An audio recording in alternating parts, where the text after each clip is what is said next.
Welcome to Marketing for Startup Britain 2012. From me and the Marketing Agents Association, it's a real privilege to be involved with Startup Britain again. And on that note, can I introduce one of the co-founders of Startup Britain, Ms. Emma Jones. Thank you.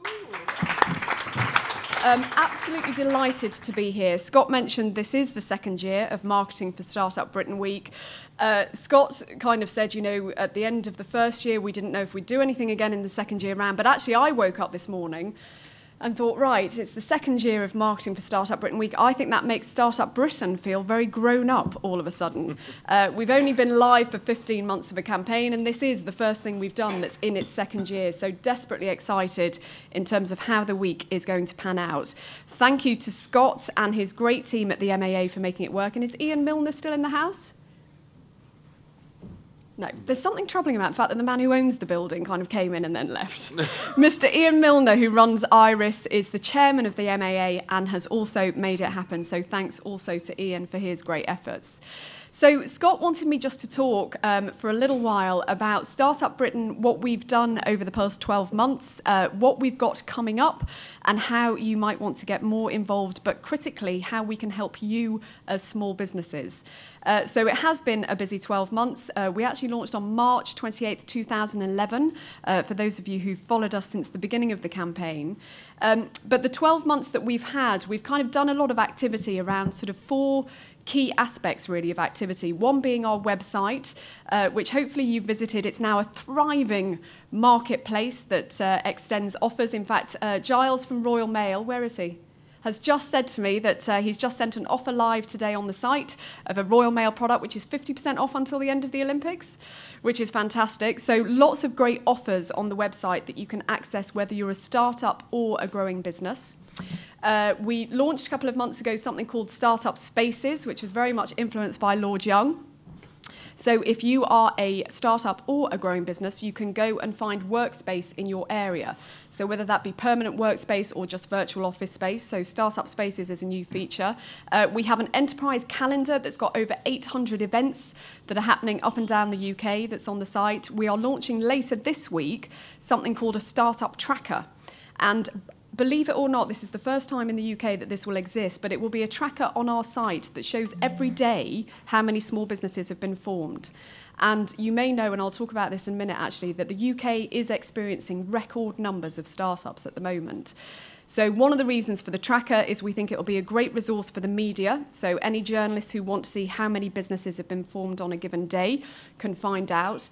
But also, one of the compelling sort of facts that did compel us as founders when we launched the campaign is, and it's a fact that I use quite a lot, 50% of people in the UK dream of starting a business, but only 5% do something about it. And one of the things also that we say through Startup Britain is one of the things that holds a lot of people back from starting a business is the fear of failure and the confidence factor of, you know, is this a very scary thing to do, to give up the day job and start a business? So having a startup tracker on the website that shows when you click on, today 1,935 people have started a business, makes all of a sudden you as the business owner think, actually, I'm not alone, and maybe I'm not so crazy if 1,900 other people are doing the same thing. So the website is a very vibrant place. We run events. Marketing Week is the one. Scott mentioned it has spawned two other industry weeks, which are Finance Week, which we held in May, which was, did anyone come to Finance Week? In fact, I'd love to know, out of those people who did come to Finance Week, have you secured funding since coming to Finance Week? Oh, that was a real big no from that lady over there. Not for the sake of our not trying. But Finance Week was a fantastic week of... I tweeted actually at the end of it, when I know there's someone here who represents a bank, but I tweeted at the end of it to say that was quite incredible that we had a full week of activities around how to raise funds and not a single bank was speaking on the panel. And I didn't tweet that in any sort of way to, you know, bash the banks, because I think we've kind of had enough of that now. But it's just because there's so much innovation going on in the financial world. So we had crowdfunding websites, we had big corporates. In fact, Iris itself has got something called Iris Ventures that you may be aware of, that if you have an idea for a business, you can apply to Iris and they give you space and capital and access to their clients to help accelerate your business. So really fantastic things going on in the financial world, which we covered. We've got Tech Week, which happens in November. So lots of different weeks that we've got now as events that are happening.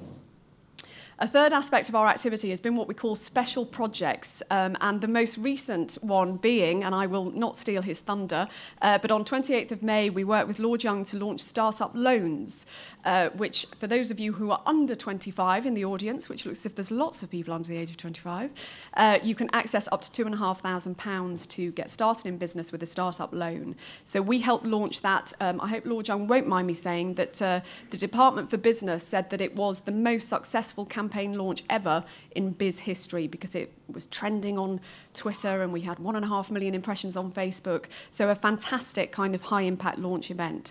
And of course, the benefit of things like that is it just gets startups out in the media and it gets more people thinking about it. So special projects have been something we've been working on, but the final aspect of our work, which I actually think is the most powerful aspect of the campaign, is what we call Startup Local. And this is where we have over 70 people who are Startup Local champions. We have Startup Shropshire in the house this morning. I don't know. Oh, and Startup Richmond, Helen, I see. So these are people who voluntarily give their time to take the ethos and the values of the campaign and promote that in their own area. So we all had a meeting in Birmingham a couple of weeks ago. The ideas and the projects that we run centrally will cascade out to our champions, but our champions also feed back in data and intelligence to us. So it's an incredible group of motivated individuals who help promote the campaign in their own villages, towns and cities. So we've been doing lots over the past 12 months. We have an awful lot more to come. And just for a couple of minutes, if I can just tell you about some projects we've got coming up literally in the next 6 months that Marketing Week we're very excited about this week. A week today, we launch possibly what, well, I keep on calling it Startup Britain's most audacious project to date, is Monday, 23rd of July. We are launching something called Startup High Street, which is where we're helping small businesses get onto the high street, either through pitching to large retailers. So we're doing a pitching day with John Lewis. So if anyone has products that you would like to supply to John Lewis, Becky Jones, where are you? Can you stand up, please? Please go and see that lovely lady who's very helpfully wearing a cerise pink jacket today. So very identifiable. So Becky's kind of running this event with John Lewis. But the second aspect of Startup High Street is we are taking on empty shops and filling them with small businesses. So our first shop opens in Richmond a week today. We've got support from Zach Goldsmith, who's the local MP, Sir Charles Dunstan. Our own chairman of Startup Britain is a guy called Luke Johnson, who owns lots of property and Strada and Giraffe and kind of lots of high street chains. So we are filling 6 businesses, will be our first 6 tenants in this Richmond store. They will each pay £135 to trade in the store for 2 weeks, and it's right opposite Richmond Station. So I don't know if you know Richmond, but it's an incredibly high footfall location. And all the Olympics Games are going through Richmond next week, which is why we're opening next Monday to get this thousands of footfall. So we're crowdfunding the rent, essentially. So each small business pays a small amount, which wouldn't be affordable if they paid that in their own right. So it's a very exciting project for us. We hope to perfect the idea in Richmond and then work with our local champions to scale that out across the UK. Later that week, we launched something called Beer Mat Entrepreneur, where we've got 10,000 beer mats going into pubs, where on the back of it, you can write a business plan competition. We're looking for the UK's most enterprising pub. We've got support from Marsden's. I'd love to talk to Iris about getting some support from Heineken.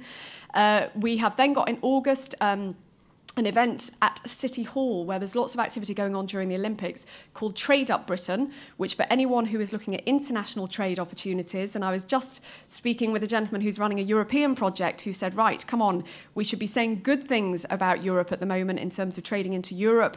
And yes, the Asian and African and other markets are very exciting, but let's look a little closer to home in terms of what trading opportunities are here. So 6th of August, Lorna Bladen, Lorna, can you just stand up? Oh, she's over on this side. That's very good. I've got campaign. Oh, and all of a sudden, that was like watching a tennis match then, from looking from there to there. So Lorna's running the Trade Up Britain event. So if anyone wants to trade overseas, have a chat with Lorna. Free event with lots of entrepreneurs who've gone global speaking at that.